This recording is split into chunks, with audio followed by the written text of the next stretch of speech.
Hey guys, my name is Lord Halogen, and today I'm introducing the first video of my Offense Hero series. These videos will dive into the depths of each Offense Hero and break down their damage, so that you can know how much damage you're inflicting using this hero and who it will be most effective on. Okay, so starting from the left, Genji. Genji's kit consists of 5 damage dealing abilities: Shuriken, Fan of Blades, Deflect, Swift Strike, and Dragon Blade.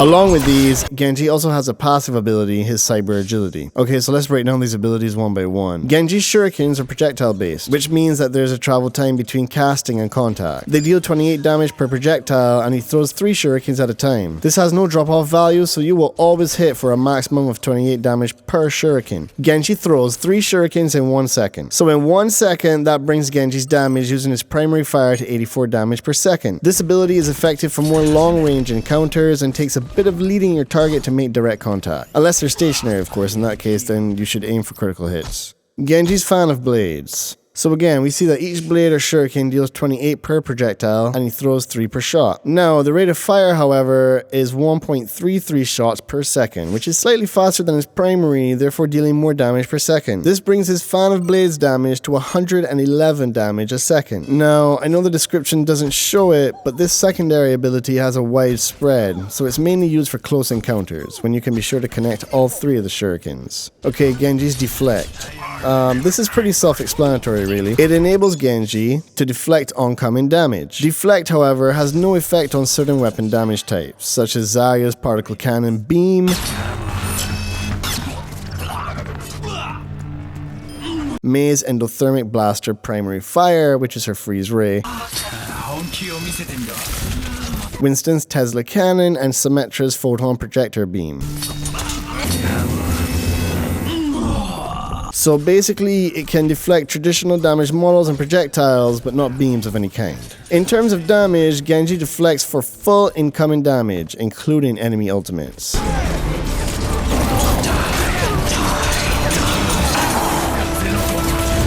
Swift Strike deals 50 damage per strike and has a duration of 0.4 seconds with a cooldown of 8. Now, this ability is a bit tricky, due to the fact that Swift Strike's cooldown is negated by any elimination. So for example, let's say you Swift Strike into a Tracer at full HP. That leaves Tracer with 100 HP. You then proceed to throw your shurikens and land 4 body shots in 2 throws. Your Swift Strike cooldown has now been reset, and this ability can be used immediately to either inflict more damage or as an escape.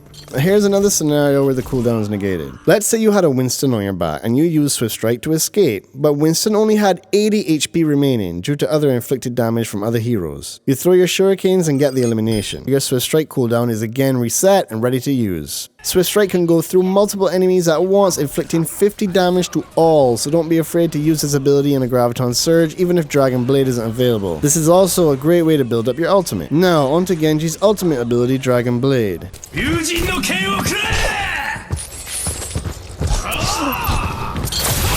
Dragon Blade is a melee attack and deals 120 damage for every swing of Genji's blade. One swing takes Genji 1 second and has a duration of 6 seconds, so Dragon Blade can inflict a maximum of 720 damage. This ultimate is best used when combined with specific crowd control ultimates such as Zarya's Graviton Surge and Reinhardt's Earth Shatter, leaving enemies vulnerable to Dragon Blade's wrath. Keep in mind though that Dragon Blade nor Swift Strike can hit for critical damage, but Genji's primary and secondary can. Now, a big part of playing Genji is his mobility. Due to Genji's passive, he can reach areas of maps that other heroes can't in such a short space of time. Along with that, Genji's double jump can make swift end to certain heroes due to having that vantage point and being able to get crits easily. Take full advantage of this and always be aware of the verticality of your surroundings. Genji can inflict a lot of damage from afar as well as at close range, so don't be afraid to spam those shurikens until the time is right to Swift Strike in and deal massive damage using your fan melee combo. Genji is an excellent flanker, and getting to know the maps in Overwatch is essential for Genji players, as it allows them to weave in and out of all the nooks and crannies, allowing them to harass the backline and target specific heroes such as healers. Genji is also a huge asset for the team in sourcing teleporter and shield gen locations. Other than that, becoming efficient with Genji takes a lot of practice, so be sure to get your friends and set up some scrims and custom games to get to know this hero well. That's it for the first video in this series. Be sure to subscribe for more to come, and let me know in the comments below if you use Genji and how he fits into your comp lineup. See you next time.